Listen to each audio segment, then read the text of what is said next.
Jujutsu Kaisen season 2 episode number 13। तो पिछले episode में हमने देखा था कि यूजी गोजो को बचाने के लिए स्टेशन की तरफ जाने लगता है, लेकिन यूजी रास्ते में बहुत सारे लोगों को देखता है जिनके ऊपर ट्रांसफिगर ह्यूमंस अटैक कर रहे हैं। यूजी उन सभी के मदद करने के बारे में सोच ही रहा था, तभी उसे एक जानी पहचानी आवाज सुनाई देती है। दरअसल ये इनुमाकी होता है जो यूजी से बोलता है, तुम जाओ, मैं यहाँ पे सब कुछ संभाल लूंगा। और यूजी के जाते ही इनुमाकी मेगाफोन में अपने स्पीड से सभी को फ्रीज होने को बोलता है। तब वहाँ मौजूद सभी रुक जाते हैं। इसके बाद जैसे यूजी स्टेशन में घुसता है तभी उसके सामने जोजो आ जाता है जो यूजी से अपने भाइयों की मौत की बदला लेना चाहता है। जोजो तुरंत ही अपने ब्लड मैनिपुलेशन टेक्निक के इस्तेमाल करने लगता है। इस टेक्निक से ब्लड यूजर के बॉडी से निकल के एक पॉइंट पे कॉम्प्रेस होने लगता है और अटैक के समय ब्लड किसी लेजर बुलेट की तरह फायर होता है। इसके बाद ही जोजो कर्स एनर्जी से भरा हुआ एक ब्लड बीम यूजी के तरफ मारता है और यूजी इस हमले को डॉज नहीं कर पाता है, जिससे यूजी के हाथ में एक छेद बन जाता है। जोजो का ब्लड इतना स्ट्रॉन्ग था कि वो किसी चाकू के जैसे अपने रास्ते में आने वाला हर चीज को काटती जा रहा था। यूजी किसी तरीके से जोजो के अटैक से बचते हुए जोजो के पास जाता है और उसे एक जोरदार डाइवर्जन फिस्ट मारता है, लेकिन यूजी के हाथ में चोट लगा हुआ होने की वजह से उसका बाढ़ से जोजो को कुछ भी नहीं होता है। तभी जोजो बोलता है कि क्या उसके भाइयों ने मरने से पहले कोई आखिरी शब्द बोला था। यूजी बोलता है उनके कोई आखिरी शब्द नहीं था, लेकिन वो लोग मरने से पहले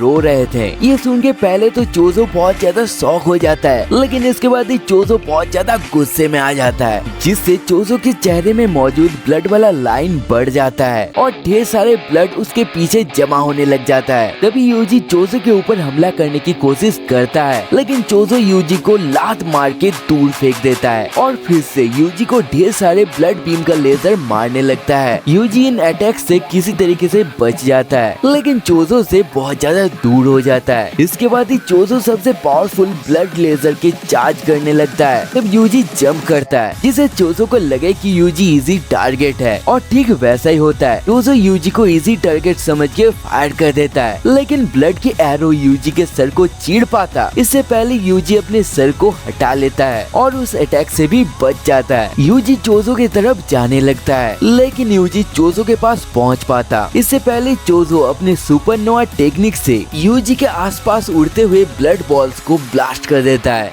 जिससे यूजी के पीठ में बहुत ज्यादा चोट आ जाता है। इसके बाद ही जोजो ब्लड से एक चाकू बना के यूजी के पैर में घुसेड़ देता है, लेकिन जोजो ने ये नहीं सोचा था कि घायल होने के बावजूद यूजी पलटवार करेगा। यूजी लात मार के जोजो को वहाँ से हटा देता है, लेकिन जोजो फिर से ब्लड बीम शूट करने लग जाता है, लेकिन ये ब्लड बीम यूजी के पेट के आर पार नहीं हो पाता है। तभी मेकामारू ऑन हो जाता है और बोलता है क्या चल रहा है। इस पे यूजी बोलता है तुम इतने देर से चुप क्यों हो गए थे। इस पे मेकामारू बोलता है कि अभी बहुत ज्यादा काम बाकी है, इसलिए वो एनर्जी सेव कर रहा था। मेकामारू जोजो को पहचान जाता है और बोलता है कि जोजो ब्लड मैनिपुलेशन टेक्निक का यूज कर रहा है। मेकामारू को इस टेक्निक के बारे में सब कुछ मालूम है, लेकिन उसका कमजोरी नहीं पता है। तब यूजी छुपते हुए एक दीवार के पीछे जाता है। मेकामारू बोलता है कि उसके पास एक प्लान है, लेकिन इसके लिए यूजी को बाथरूम में जाना होगा। इसीलिए यूजी जोजो के अटैक से बचते हुए बाथरूम के अंदर चला जाता है। जोजो यूजी को बाथरूम में जाता देख चौंक जाता है और उसे बाथरूम के अंदर से कुछ टूटने की साउंड भी सुनाई देती है। तब जोजो सोचता है कि यूजी कोई बेवकूफ नहीं है, क्योंकि यूजी ने उसके भाइयों को मारा था। अंदर जरूर कोई जाल होगा, लेकिन मैं जाल में नहीं फंसने वाला। तभी जोजो को मेकामारू की बात सुनाई देती है, जो उसे बाथरूम के अंदर आने के लिए उकसा रहा था। मेकामारू बोलता है कि तुम भी अपने भाइयों की तरह डरपोक हो। ये सुन के जोजो बहुत ज्यादा गुस्से में आ जाता है और वो बाथरूम के अंदर चला जाता है। जोजो देखता है कि बाथरूम के सारे नल टूटा हुआ है, जिससे पानी बह रहा है और दीवार में मेकामारू चिपका हुआ है। तब जोजो अपने ब्लड बीम से मेकामारू को तोड़ देता है। तभी यूजी पीछे से आकर जोजो को एक जोरदार मुक्का मारता है। इसके बाद जोजो अपने ब्लड बीम तैयार करते हुए सोचता है कि अभी तो यूजी के पास भागने की कोई जगह भी नहीं है, अब ये कैसे बच पाएगा। तभी उसके ब्लड बॉल्स पानी के साथ घुल के बहने लग जाते हैं। मतलब पानी के वजह से अभी जोजो अपने ब्लड टेक्निक का इस्तेमाल नहीं कर पा रहा था, तो इसलिए दोनों hand to hand combat fight करने लग जाते हैं और ये दोनों काफी देर तक लड़ते हैं, लेकिन यूजी जोजो पे भारी पड़ रहा था। तभी जोजो अपने हाथ में छुपा हुआ एक ब्लड बॉल गोली की तरह यूजी पे मारता है और ये ब्लड बॉल यूजी यूजी के लीवर के आर पार हो जाता है। तब यूजी समझ जाता है कि उसका कोई खास बॉडी पार्ट पे चोट लगा है जिससे वो मर भी सकता है। लेकिन गोजो को आजाद करने के ख्याल से यूजी अपने मरने के डर को कर्स एनर्जी में बदल देता है कि मैं मरी क्यों ना जाऊं, लेकिन चोजो को साथ लेके मरूंगा जिससे बाकी सभी को कोई तकलीफ ना पहुंचे। दूसरी तरफ चोजो भी सोचता है कि यूजी ने सिर्फ उसे 3 बार ही मारा है और उससे ही वो बहुत ज्यादा घायल हो गया है, इसलिए चोजो अपने अंदर के ब्लड से अपने हाथों को मजबूत कर लेता है। दोनों एक दूसरे को काफी देर तक ऐसे ही घूरते रहते हैं और फिर एक दूसरे से लड़ना शुरू कर देते हैं। दोनों ही एक दूसरे को कड़ी टक्कर दे रहे थे।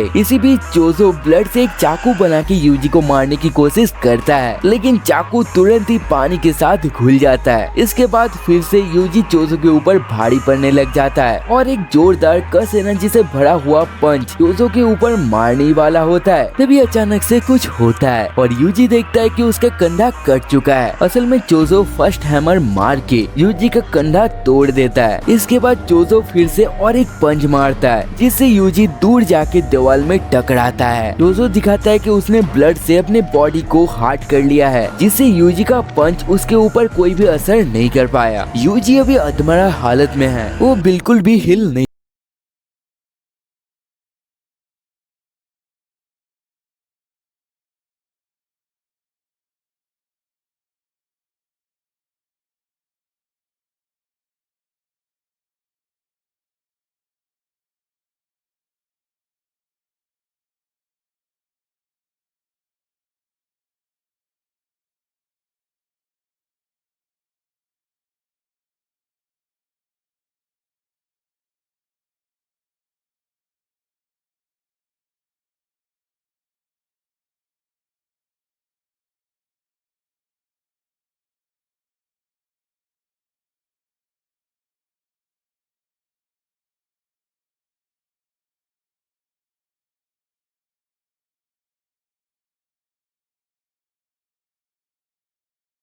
ये सब हो क्या रहा है। और इसी के साथ ये एपिसोड भी एंड हो जाता है। दोस्तों आपको ये एपिसोड कैसा लगा वो कमेंट करके जरूर से बताना। वीडियो अच्छी लगी तो वीडियो को लाइक करके चैनल को जरूर से सब्सक्राइब कर देना। ऐसे ही और भी मजेदार वीडियोस देखने के लिए स्क्रीन में आया हुआ किसी भी एक वीडियो को क्लिक करके देख सकते हो। तो मैं आपसे मिलता हूँ और एक मजेदार वीडियो के साथ, तब तक के लिए बाय बाय।